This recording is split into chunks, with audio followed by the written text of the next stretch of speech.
So I have this click on my S18, and Jason suggested that he sent me a video actually that loosen all these screws, and then use this hammer the rubber hammer, to hit it around here and here to actually reset the ball bearing, which is what's making the noise. So we'll see how this works.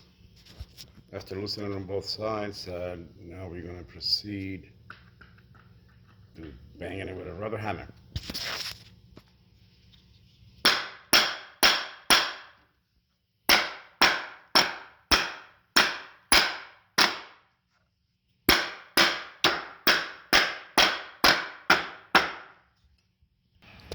So I'm going to hit it on both sides here and close to here with a rubber mallet, and now we're going to tighten it and check it out.